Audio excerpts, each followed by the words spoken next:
Hi everyone, it's at CP Foodie. Today we are doing a tutorial and we are cooking fried dumplings. A relatively simple but very technical dish. Simple ingredients: flour, baking powder, salt, and water, and a little butter. And pretty much what gets technical is the technique that we're going to show you. So sit back, enjoy, and as usual, if you have any questions, feel free to ask us. Here we go. Fried dumplings, a Jamaican favorite for breakfast, lunch, dinner, that goes with absolutely every single thing that have gravy.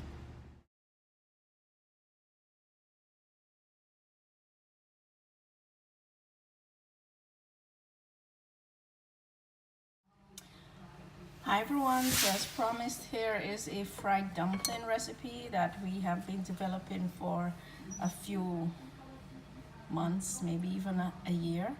But basically from trial and error, we have 4 cups of flour in here, and we have 3 level tablespoons of baking powder. We also added a 3/4 tablespoon of salt, and now we're going to put some butter in. And we don't really have an let's see. So if you notice, he's cutting the butter into very small pieces.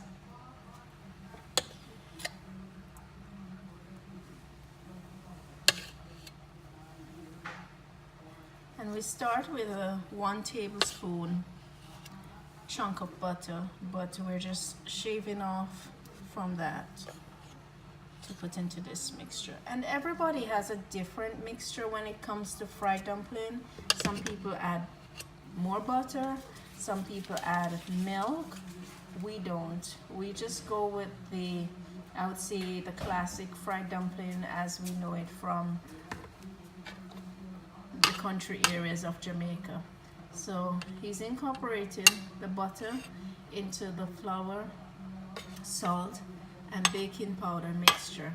And you have to make sure you mix those dry ingredients completely before you add the butter, because if they are not incorporated properly, then you're going to have some dumplings coming out with more baking powder and hence very large and fluffy, and may even taste a bit bitter because there's too much baking powder. Or you may have others coming out relatively flat and hard. So it's very important to mix that dry ingredient mixture together. And as you can see, he just mixed the butter into it.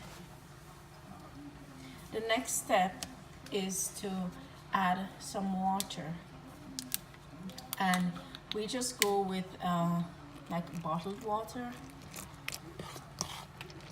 And he's just, as you notice, he's pouring and he's mixing while he's pouring.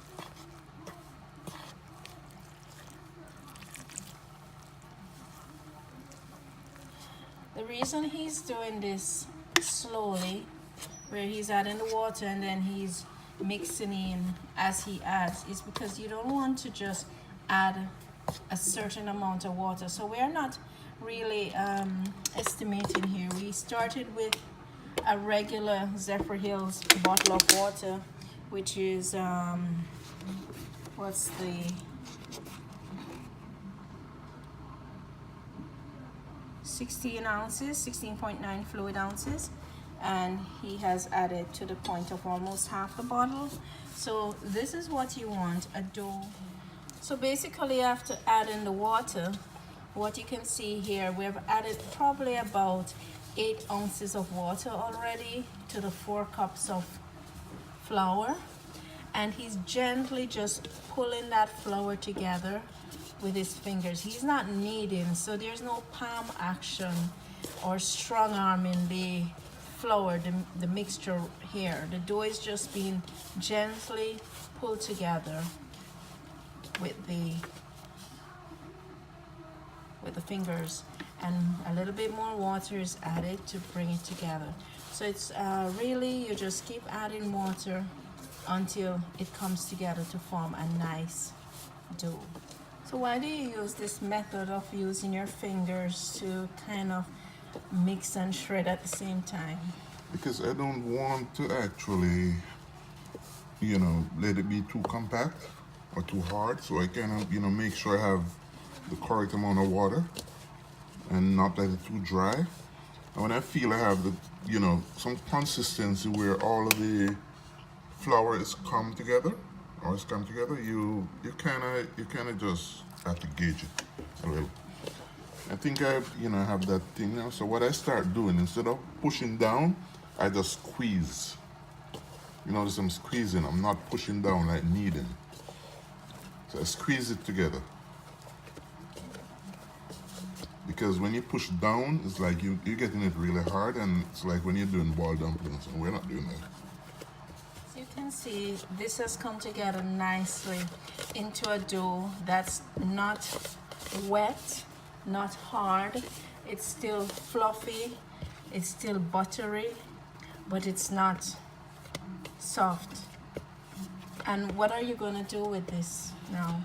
Yeah, when this is, this is as it is right now, all I have to do from now is to just basically put it in the fridge. But there's a method of doing it, which I'm gonna actually get back to. Okay, but right now you can see what I have here is some of the dough, and it's flaky. So you want some flakiness. The aeration technique that he used with his fingers really helped to keep that dough flaky. At the same time, it's not rubbery, but it breaks apart relatively easily, but it's still a dough. So it's not rubbery and stiff and hard.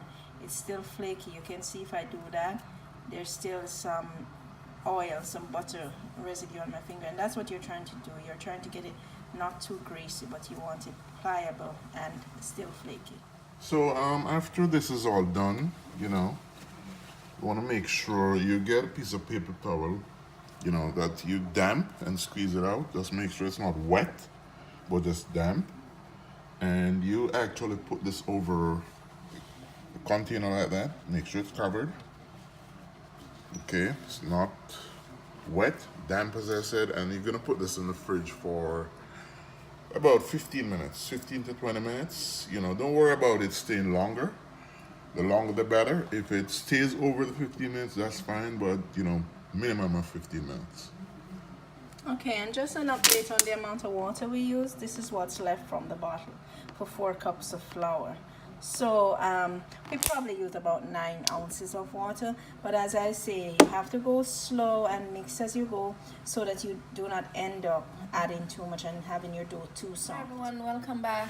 So we had our dumpling dough in the refrigerator for about 15 minutes. And what does it being in the refrigerator do? It actually, allows the so-called particles to come together really, to kind of make it a little more compact without you kneading it. Okay. So if you notice it's a little wet on one side, that's okay. Okay, that's what we're expecting, but the dough is soft, right? Okay, so compact but not dense. So we have been heating some oil, and if you notice, this is just enough oil to cover the bottom of the pot. We're not deep fat frying these dumplings, we're more pan frying them. And we have our stove at a level 4.0, which is just mid-range. He's taking off a small section of the dough. If you were to weigh that, probably 2.5 ounces. And it's just tossing it around in his hand.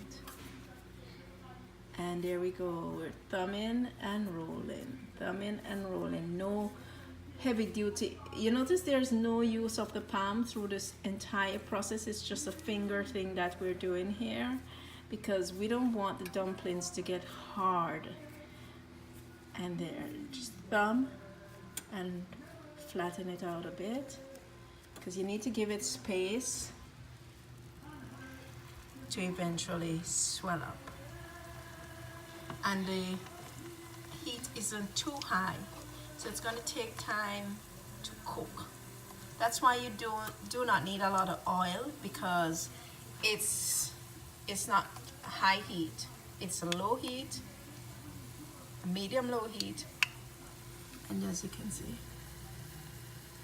it's just cooking at its own pace.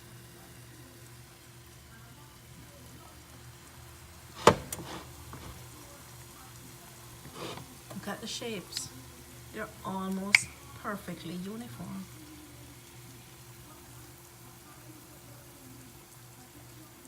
So we have basically our front pan here is full, and we have a few dumplings in there. So we can start checking to see if there are some that need to be turned.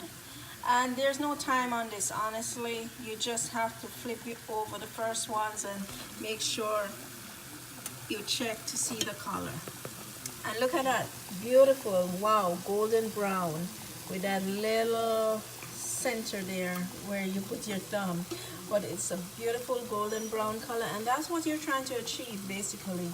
And it takes a lot of patience because you're keeping it at a low heat with little oil. But results like this make it all worth it, because you want to have really good fried dumplings that are just absolutely perfect. I'm going to let you in on a little secret. I'm doing some escovitch red herring over here to go with that fried dumpling, so it's going to be nice. And the dumplings are just going to keep frying up until they're ready. But that's it for now. I hope you have a good session cooking your fried dumplings, and if you have any questions, at CP Foodie, Instagram me. There you go. Look at that. Wow. Perfection. Thank you, sir, for taking the time to do this video with us. And hey, we'll keep posting, and if you have any questions, we'll answer them. Alright, so here are tips and tricks just to complete your dumpling session. I'm adding this to the end. But here's a little one. Tell us about this. Yeah, what you have to do when both sides are, golden brown, you can look and see. But you see the sides are a little lighter. This, if you turn it like this on the side, just, turn it in the pan. What it does is it drains it all from the dumpling at the same time as actually brown on the sides. So you can go through, each of them that are, and it makes a little more space in the pan also when you do that. So you can put more dumplings in if you have not finished with your dough or anything like that. So basically, just to let you know, as you see, I'm turning all of them. It's a little tricky sometimes, but don't give up. So we have 2 dumplings that are out. Well, 3 now. But basically, here's another tip for you. Just regular paper towels in a basin, and you put them on that to drain them. It's very important to drain them because although they weren't fried in a lot of oil, you want to get rid of the oil that's on the outside, the excess oil, because it gets cold with that oil on it. It gets really rubbery and the taste isn't great. So these are 2, and I'm just going to break it open so you can see what we have inside. Yeah. Did you hear like a little crunch when he broke into it? Yeah, the outside is really nice and crispy, not hard, crispy. And then inside you have this beautiful spongy doughy texture, and it's really tasty because of course I'm like the tester around here, so I always have to taste things. Dear God, it's hot. It's hot. Okay, but it's good. Yeah, crunch. So here we have the dumpling. I've kind of eaten half of it already, but I just want to show you what we're trying to get here. You see that? That's the sponginess. It actually comes back, and then it's like a pillow inside, and outside is very crispy, very crispy. And from the 4 cups of flour, we yielded about 18 dumplings. So that's very good for a family of 4. If each person should eat 4 or more. But yeah, bon appetit.